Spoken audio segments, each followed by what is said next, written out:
पामाल की episode number 21 and 22 on air हुई and oh my God this was like goosebumps आए मुझे इन 2 episodes को देख के। रिलेट मुझे तो सादा लगा जैसे मैं कोई सैड ड्रामा देख रहा हूँ बहुत ही सदमे वाला और इसमें मुझे बहुत स्लो चल रहा है, बहुत स्लो बहुत ड्राई, मतलब ऐसा लग रहा है कि ये कोई ओल्ड एज होम में चलाने वाले ड्रामे होते हैं ना, तो मुझे वो काइंड का है, बहुत स्लो है। तो ऐसा है मेरा हिसाब से। सेम मैंने पहले ही बोल दिया स्लो चल रहा है और मतलब अपने मतलब का नहीं है जेन ज़ी का ड्रामा।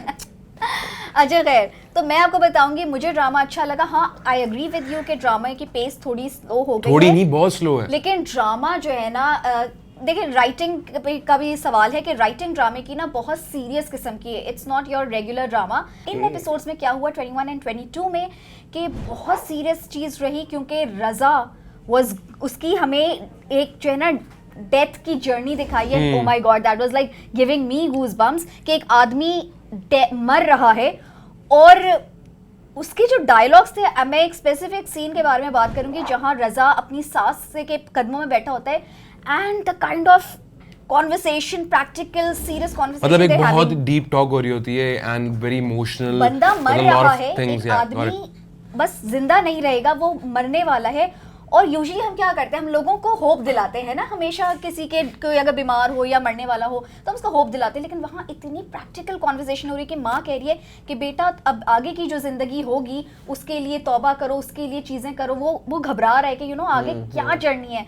तो मुझे ये जो है ना, मैंने बहुत सीरियस बैठ के इस ड्रामे को देखा और मुझे बहुत ज़्यादा झुरझुरी आई कि like the reality of life. Actually, the drama is on a very serious topic. It's not about husband and wife की toxicity It's and all. It's about a very औरतों के जो भी मसले होते हैं। It's women empowerment basically कि पहले एक औरत was not independent enough. अब जब उस पर बुरा वक्त पड़ा है तो वो किस तरह जो है ना अब अपने आप को बनाएगी, खड़ा करेगी।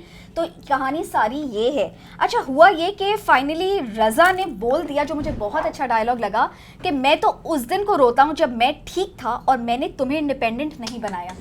तो आई एम ग्लैड कि राइटर ने ये जुमला एक मर्द के मुंह से बुलवाया। मैंने ये तो पता था, मैंने यही बोला था ना, मैंने कहा कि उसमें मैं चाह रहा हूँ कि मैं उसके मुंह से सुनूं और उसको रियलाइज हो जाए, कहीं वो मरते वक्त भी निग्लेक्टफुल ना हो कि यार नहीं ऐसा कुछ भी नहीं था, अभी भी हो जाएगा मैनेज। बट इसने एक्सेप्ट किया और यहाँ दिखाया कि नहीं एक्चुअली मर्द को फील होता है कि यार मुझे सिखा देना चाहिए था। तो दैट्स समथिंग गुड। या तो मुझे अच्छा लगा कि एक आदमी जो कैरेक्टर है उसके मुंह से ये बात कहलवाई गई। एंड बाय द वे अब जब Raza has only 30 days to live, उसने अपनी बीवी को ड्राइविंग सिखा दी, उसने बीवी को बैंक से काम करना सिखाया, विच इज बड़ा अच्छा सीन था। वो अच्छा था कि बेटी को पिकअप, बेटी को भी वो बताता है कि बेटा जब मैं नहीं रहूंगा तो अपनी माँ को तंग मत करना, which was like oh my God कि खुदा ना खास्ता, खुदा ना करे ये वक्त किसी पर आए, किसी को ये लम्हे बर्दाश्त करने पड़े। एक और चीज़ बहुत एक जो हार्ट रेंचिंग सीन मेरे लिए था वो था कि बाप और बेटी की गुफ्तगू, कि वो बाप बेटी इतनी सैड गुफ्तगू कर रहे हैं कि वो कहती है जब आप नहीं होगे आप मुझे अपने साथ ले जाओ, जब आप नहीं होगे तो मैं कैसे आपको, तो बाप बेचारा बहाने बना रहे कि मेरा कोट पहन लेना तो मुझे पता लग जाएगा मैं तुम्हें मिस करूंगा। दैट वाज लाइक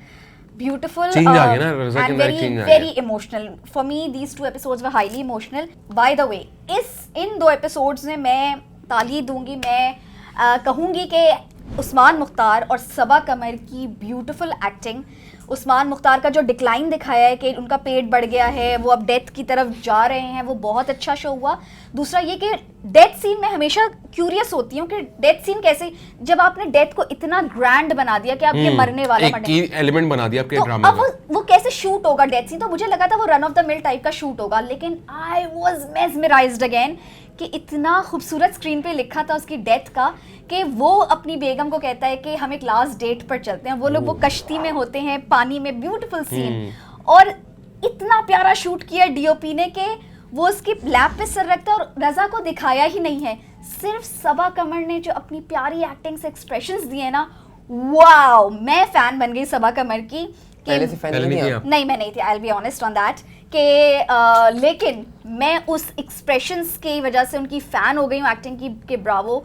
और मुझे ये सीन लिखा हुआ बहुत प्यारा लगा कि डेथ सीन को बिल्कुल अलग तरीके से शूट किया, तो well done writer and direction तो बहुत अच्छी है but it's very slow paced. अच्छा, अब कहानी में रज़ा की हो गई है अनफॉर्चुनेटली डेथ। अब लड़की किस तरह राइटर बनेगी और अवार्ड विनिंग राइटर बनेगी, वो हम अगले एपिसोड में देखेंगे। अब कहानी एक्चुअल शुरू हुई, ड्रामा यहाँ से शुरू है कि सबा कमर किस तरह करेगी। तो बहुत सारी औरतों को इस ड्रामे से रिलेट करना चाहिए और कर भी रही हैं, तो looking forward to this drama. Pamaal going head strong man, head strong, very good.